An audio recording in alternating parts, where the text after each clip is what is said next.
In the small, weather-worn town of Elk Hollow, Kentucky, nestled between rusted train tracks and foggy hills, lived a boy named Eli Thompson. At 15, Eli didn't have much to call his own, no phone, no laptop, and certainly no reputation at school. But what he did have was a voice, not a loud or commanding one. No, Eli's voice was soft, measured, like the slow drip of rain from a tin roof. But it carried weight.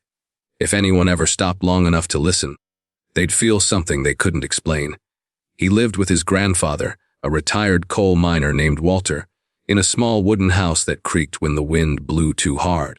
The front porch leaned slightly to one side, and the paint on the siding had long peeled into curls like the pages of old books. Inside, the house smelled faintly of pipe tobacco, boiled beans, and the worn leather of Grandpa Walter's chair. It wasn't much, but it was home. Eli's mother had died when he was only 7, lung disease from working long nights in the factory. She used to read to him from a collection of classic speeches before bed: Lincoln, Martin Luther King Jr., Sojourner Truth. She would pause between lines and say, "Words are seeds, Eli, even if the soil's dry. They can still bloom." Her death was a silence Eli never quite filled. His father, a troubled man broken by grief and circumstance, left soon after the funeral. One day he said he was going to find work out west. He never came back. From that day on, it was just Eli and his grandpa and books. Most nights, the electricity flickered out, another unpaid bill or the old wiring, but Eli didn't mind. He'd light one of the stubby candles kept in an old mason jar and read by the flickering glow. His grandfather's collection was humble, mostly thrift store finds, but Eli devoured everything. He'd read speeches, memoirs, and political debates, not because someone told him to, but because it made him feel less invisible. He kept a tattered spiral notebook, its corners bent, its pages fraying, where he scribbled down phrases that struck him. Some were quotes, some were his own thoughts.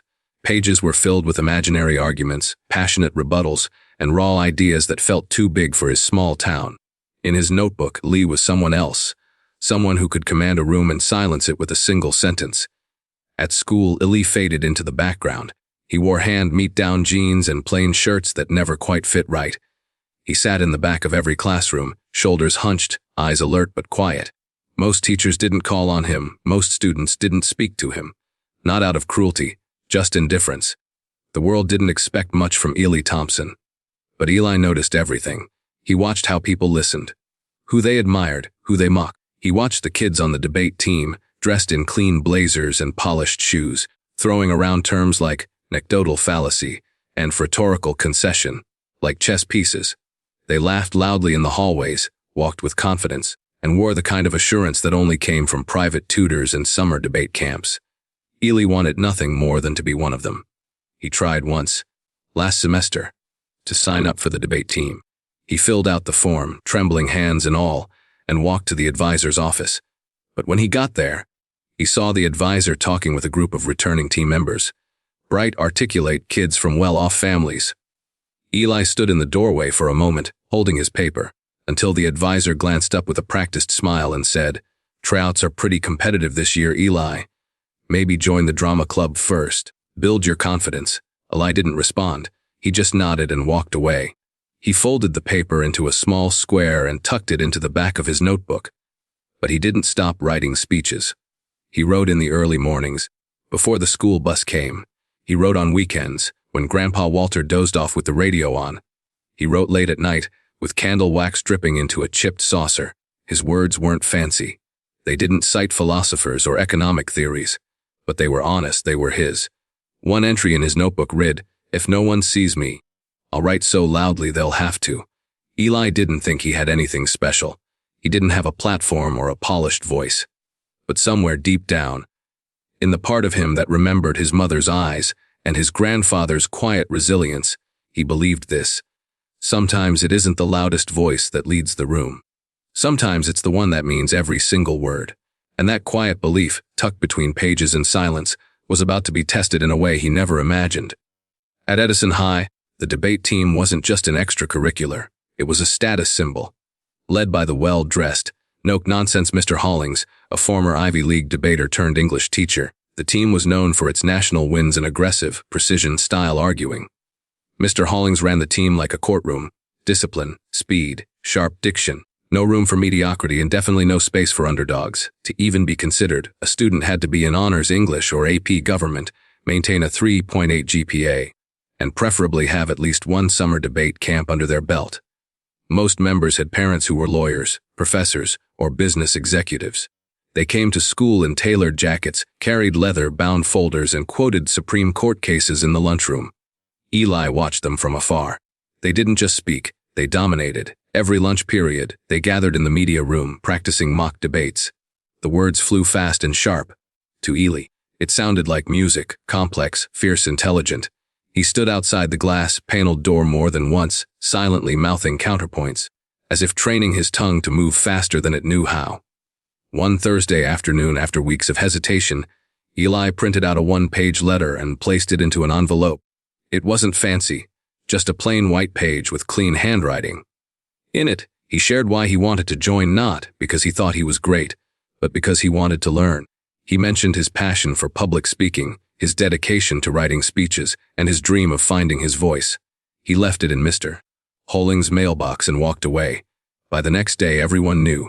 It started in the cafeteria. Miles Rutherford, the top debater and son of a local real estate magnate, stood on a chair and held the letter aloft. "Ladies and gentlemen," he said with theatrical flair, "Lee Thompson, the barefoot philosopher of Elk Hollow, has declared his candidacy for the varsity debate team." Laughter erupted. "Does the team come with free shoes?" Someone shouted. Another voice added, "Maybe they'll give him a dictionary first." Eli stood near the vending machine, cheeks burning, fists clenched at his sides. He didn't say a word. He just walked out. Later that day, Mr. Hollings approached him near the lockers, his expression unreadable. "Eli," he said flatly, "I received your letter.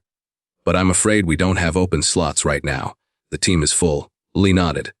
"Could I maybe audition next time? Just show what I can do." Mr. Hollings looked him up and down. The worn backpack, the frayed cuffs of his sleeves, the old sneakers patched with glue. "We take only experienced competitors. You should consider public speaking club. It's more accessible."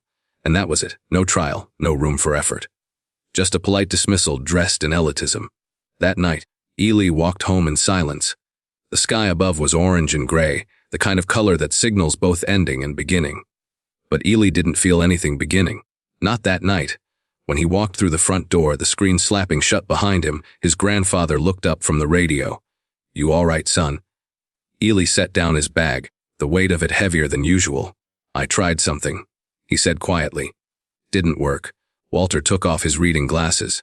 "Trying's the first win." Eli hesitated. He pulled out his notebook and placed it on the table. Then, almost in a whisper, he said, "Maybe some voices just weren't meant to be heard." Walter looked at him for a long moment. Then he stood, walked over, and placed a weathered hand on his grandson's shoulder. "You know what makes coal special, Eli?" he asked. Eli shook his head. "It sits underground, ignored for years. Black, dirty, unwanted. But under the right pressure, over the right time, it becomes a diamond. You just keep being you. Pressure don't break the good ones. It shapes him." Eli didn't smile, but he didn't cry either. He just nodded slowly, took his notebook back, and went to his room. The laughter still echoed in his ears, but deep inside, a small fire began to flicker. The Monday after his rejection, Eli arrived at school 15 minutes early. He had a habit of doing that. Less noise in the halls, fewer stairs, more time to breathe. But today it didn't help. The sting of what happened Friday clung to him like wet clothes. In English class, the teacher posed a question about To Kill a Mockingbird, something about justice and courage. Eli had read the book twice, and he'd written pages of notes in his tattered notebook.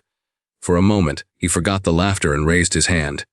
"Yes, Eli," the teacher called more out of surprise than expectation. He began, "I think Atticus chooses to defend Tom Robinson not just because of justice, but because..." Suddenly, snickers erupted from the back. A mocking voice called out, "He's talking like he's on trial." Another whispered loud enough for the class to hear, as he practicing his debate audition. The teacher, embarrassed, cut him off gently. "Let's hear from someone else." Lee's hand dropped. His face flushed, but he didn't say a word. Instead, he stared down at the corner of his desk, where someone had carved the words, "No one listens anyway."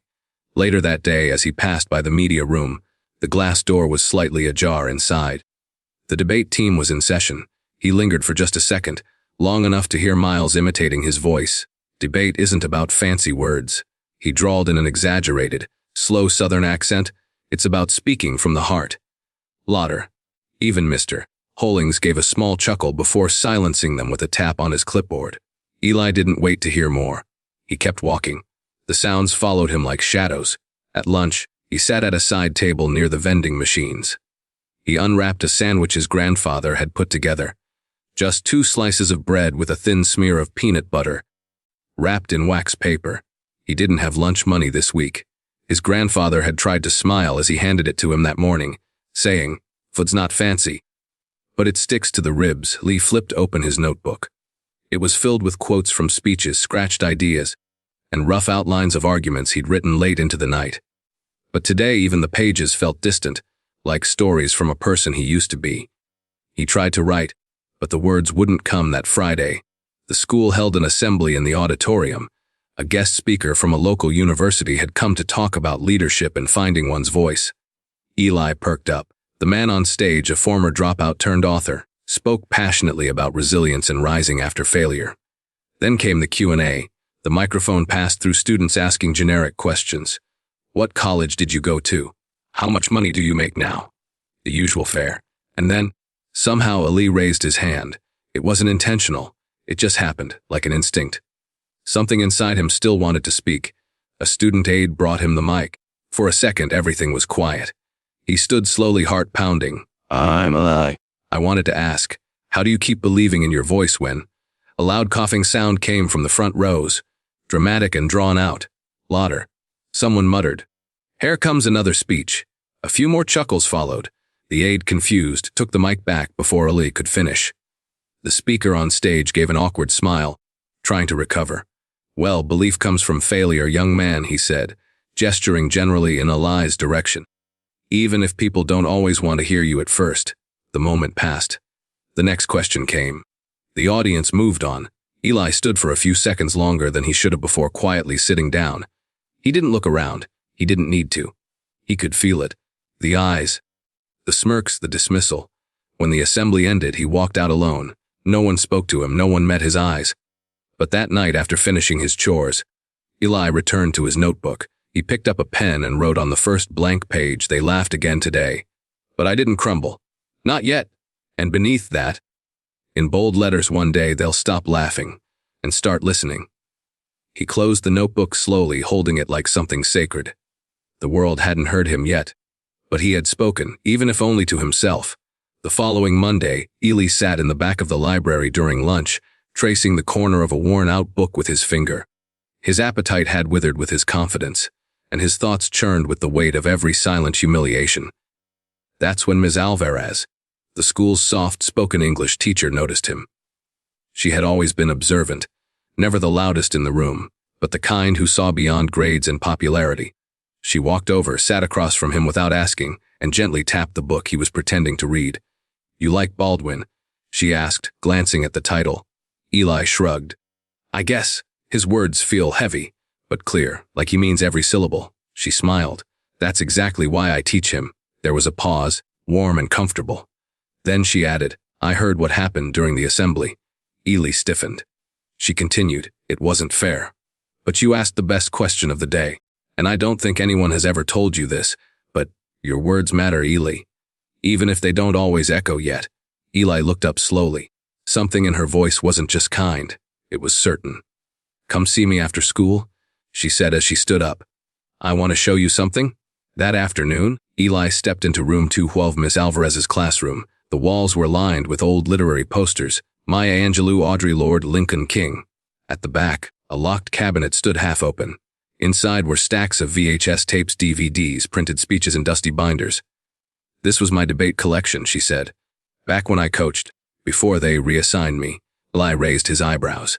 Ms. Alvarez explained, "Let's just say, the board prefers trophies over transformation." She pulled out a battered DVD labeled 2003 Finals, Underdog Victory, and placed it beside a leather-bound copy of Lincoln's collected addresses.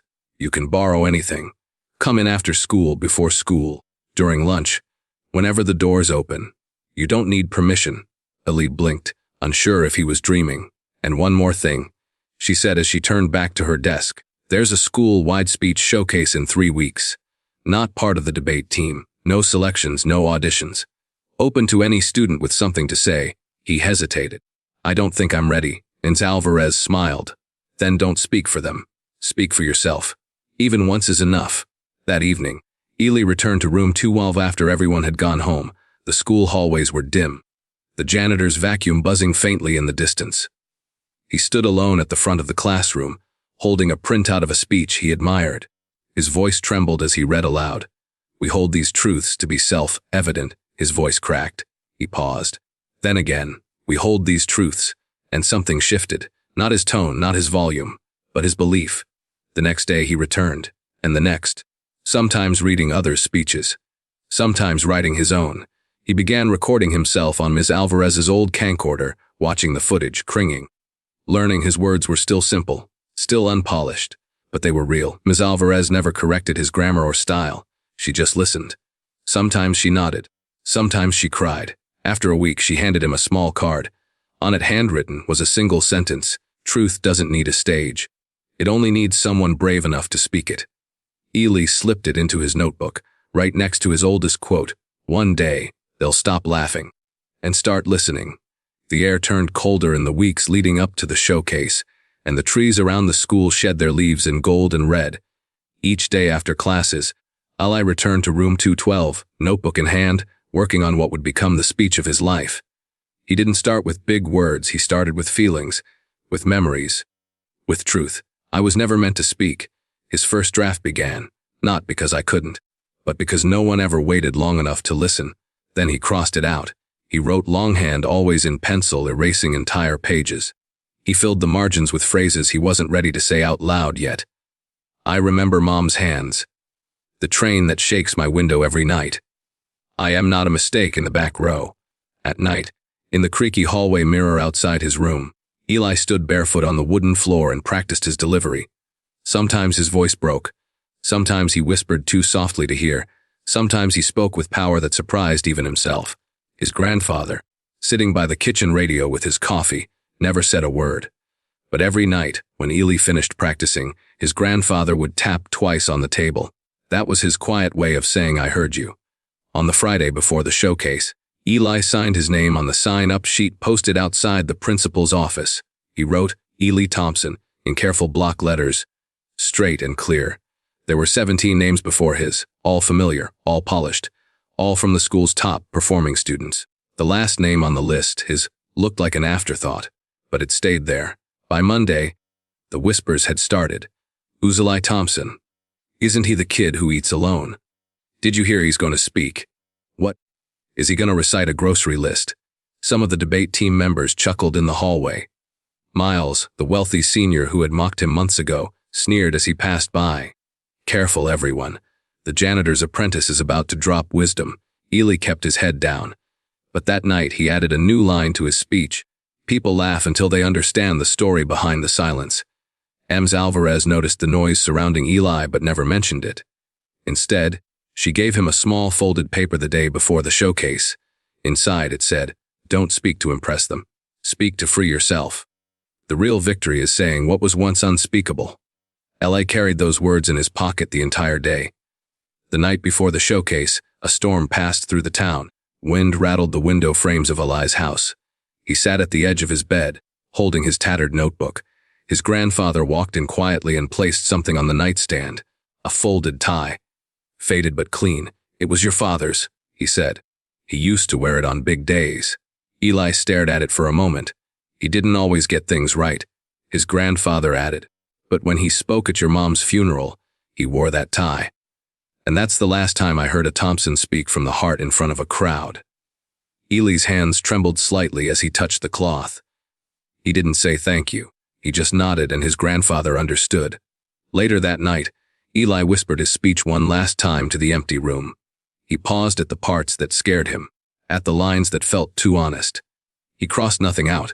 It was ready, and for the first time in his life, he wasn't trying to sound like anyone else. Not a champion, not a scholar, just Ely Thompson, a boy with a voice. The auditorium lights buzzed softly overhead. The rows were packed, teachers, students, parents with cameras, even the superintendent in a dark blazer. A banner across the stage read, Annual Hillstone High Oratory Showcase. Names were called one after another. Polished students in pressed jackets quoted Aristotle, recited laws of rhetoric, and cited polished philosophical arguments. Their voices filled the space like rehearsed music, powerful, rehearsed, and for the most part, predictable. They received applause, smiles.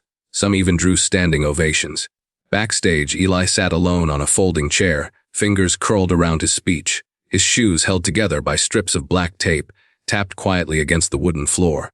The hem of his thrifted shirt was ironed, thanks to Ms. Alvarez, but still frayed at the edges. He glanced down at the front row and saw her, Ms. Alvarez, hands clasped in her lap, eyes already on him before he even took a step. The MC cleared his throat and looked at the final name on the list. And now, to close out our evening, a student from Class 10B. Please welcome Eli Thompson. A few murmurs, some heads turned, whispers. He made it in. Wait, that's the janitor's grandson. Eli walked slowly toward the podium. The stage lights were warm, almost blinding. He could barely make out anyone past the first row. But he saw Ms. Alvarez, and just behind her, sitting stiffly in the fourth row, was his grandfather, wearing a collared shirt for the first time in years. Eli reached the microphone, cleared his throat, unfolded a single sheet of paper, then folded it again. He didn't need it anymore. He looked out and said calmly, I don't have quotes from dead philosophers. I don't have awards, medals, or a family name that opens doors. A beat of silence. He continued, what I have are memories of silence. Of classrooms where I raised my hand and never got called on. Of lunch tables where no one sat. Of walking past the debate team's window. Listening to voices I thought I'd never match. People shifted in their seats. I come from a house where the walls are thin and the books are thick. Where stories are passed down, not money. And the first time I realized words could change a room was the night my mom died, and my grandfather said something I never forgot. Eli looked at him. He said, we don't cry in front of the boy. Let him learn how to stand. His voice didn't shake. It rang clear, honest, real. I was taught that silence is strength. But I've come to believe something else. Silence can be a prison, not chosen, imposed. There were no gasps, no laughter. Just stillness. I've been poor. I've been mocked. I've walked home with empty hands and a full head. And every time I was told I didn't belong, I went home and wrote words that no one heard. He paused, then said, more quietly, but tonight I want someone to hear them. A girl in the middle row leaned forward, brows furrowed. A boy near the back put down his phone. I believe your voice isn't defined by where it echoes, but why it exists. Not every voice needs a podium. Not every speaker needs a trophy. Some of us just need a chance. His breathing was calm now, controlled. He was no longer the kid who ate lunch alone. I don't speak to impress. I speak because it's the only way I know I'm still here. And then he finished with you don't need a podium to matter. You just need someone willing to listen. And if no one listens, then speak louder anyway. He stood there for a moment, his chest rising and falling. His hands at his sides, his notebook still folded in his back pocket. The room didn't erupt. There was just silence. Still, heavy, electric. And then, slowly, someone stood. Alvarez, she didn't clap yet. Just stood, her eyes filled with something like pride and something deeper, respect. Then another person stood, and another, soon. The whole auditorium rose, not cheering, not screaming, but standing in acknowledgement. The way people do when they witness something they didn't expect but needed deeply. A teacher in the second row wiped her eyes. Miles, seated near the side, looked down. He didn't speak, didn't sneer. For once he had nothing to say, and Eli, he bowed his head slightly. Not in submission, but in gratitude. Then he stepped down from the podium, not as a forgotten name from 10B, but as a voice that had echoed where it never had before. The stillness of the moment shattered. The audience erupted, not with polite applause, but with a roar that seemed to shake the walls. Some clapped slowly, others leapt to their feet. But all of it felt real, not rehearsed. Not out of obligation, but out of something deeper, reverence. Ms. Alvarez was already crying. Not a gentle wipe away, a tear kind of cry, but the kind where your face tightens because you know you've just witnessed a moment that changes someone's life. She didn't cheer. She just stood, hands over her heart, nodding softly as if saying, you did it. Mr. Hollings, the debate coach, didn't clap. Not because he didn't want to, but because he couldn't move. He stared at Eli as if he were looking at someone he'd never seen before. His posture, usually rigid and stern, slumped. He looked down at his clipboard and folded it shut. And then, the most unexpected thing, the school principal, Mrs. Raines, came onto the stage. She didn't make a speech. She didn't offer a certificate. She simply walked straight up to Ely and hugged him. Not a formal pat on the back hug, a tight, maternal embrace. Like someone trying to say, "I'm sorry I didn't see you before." Ely looked stunned. His hands were still at his sides when she pulled away and said softly, "That was the most important thing this school has ever heard." Down in the audience, Miles, the rich student who once mocked Ely without mercy, was still sitting. He hadn't clapped. He hadn't booed. He simply stared, but there was no smugness in his eyes, no defiance, only silence, and something that looked a lot like guilt. His foot tapped nervously against the auditorium floor. His hands fidgeted with the cufflinks on his pressed shirt. When his friend leaned over to whisper something mocking, Miles shook his head. He didn't join in. In the very back row, almost unnoticed, Ali's grandfather stood up slowly. His joints cracked as he rose, age and labor having shaped his body like old wood. He didn't cheer either. He just looked at his grandson through eyes that had seen too much silence in life, and whispered, choked up, "That's my boy." He reached into his pocket, pulled out a faded handkerchief, and wiped his eyes. The performance, or perhaps revelation, didn't just end at the school's walls. A local journalist, Kelly Monroe, had been assigned to cover the showcase. She expected the usual high school fare, clever wordplay, academic fluff, maybe a student quoting LK. But instead, she sat frozen during Ely's speech, scribbling words frantically onto her notepad. That night she wrote an article titled, "The Boy Who Wasn't Meant to Speak," and spoke for us all. Within a day, the school newsletter reprinted the story. By the end of the week, it had been picked up by a regional paper, and then came the video. Someone had recorded Eli's speech on their phone. They uploaded it to social media with the caption, "He was laughed at for even trying." Now listen, the video spread first among students, then parents, then teachers from other schools. Within days, Eli's speech had been shared thousands of times, retweeted with messages like, "This gave me chills, reminded me why voices matter. Not all heroes wear blazers." Ely didn't post it himself. He didn't even have the app. But people found him, sent letters to the school, DMs to Ms. Alvarez. An email even came from a university debate program offering a summer scholarship for youths with unique voices. At school, everything changed. Some students still stared at Ely, but not with mockery. Now it was admiration, curiosity, respect. A few brave ones came up to him. "Hey, that was really brave. I felt every word. Do you maybe want to sit with us at lunch sometime?" Eli would nod quietly, smile. But mostly, he'd walk home the same way, past the same trees, same broken sidewalks, except now with his head held higher.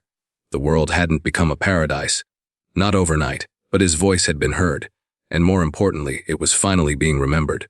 Weeks passed, the buzz faded, the halls of the school returned to their usual rhythm. But something had shifted, like the furniture of a familiar room being quietly rearranged. The space felt different now, not louder, just more attentive. Eli began receiving invitations. Some were small, local bookshops, youth centers, Sunday events at the town library. Others were larger, a regional youth forum in Louisville, an education equity panel at a nearby college. He never went in a suit, never carried cue cards. He brought only the same tattered notebook and a message that never changed. Words matter. Even if you think no one hears them, say them anyway. Then one afternoon, he was called into the school's front office. Mr. Hollings and Principal Raines were waiting with a letter. He had officially been offered a spot on the debate team. Mr. Hollings didn't smile. He wasn't the type, but his voice had softened. "You've earned this," he said. Ely took the letter in his hands. He stared at it. It felt important, heavy, but then he looked up and replied calmly, without hesitation, "Thank you. But I think I don't want to win arguments. I want to start conversations." There was no anger in his tone, no rebellion. Just a boy who had found his path and realized it didn't need a title to mean something. That night, back at home, his grandfather had a surprise waiting. On the kitchen table sat a hand-carved wooden plaque, rough edges, simple lettering burned into the grain with a wood tool.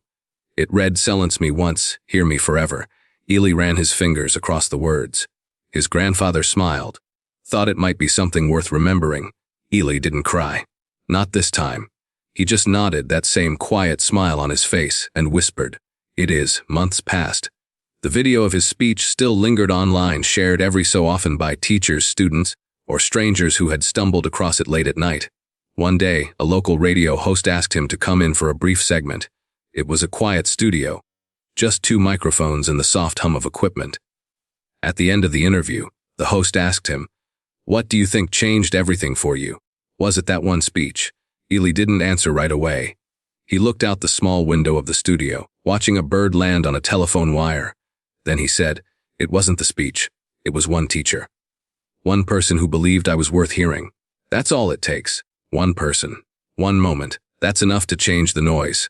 The host was silent for a beat, then simply nodded. And that was it. The story didn't end with trophies, or a scholarship announcement, or a standing ovation. It ended with a boy walking home through the same cracked streets. Only now neighbors waved. Kids nodded at him. A librarian saved him a quiet seat near the back. His words had not made him famous. They had made him seen. He kept speaking, not to be heard, but to make others believe they could speak too. He became, not the loudest voice in the room, but the one that made silence feel safe again. And in the stillness of his world, Ely Thompson became a quiet legend, a soft echo that kept returning, long after the applause had faded, a reminder that every overlooked voice is just waiting for one moment, one platform, and one heart willing to listen. And when that moment comes, even a whisper can sound like thunder.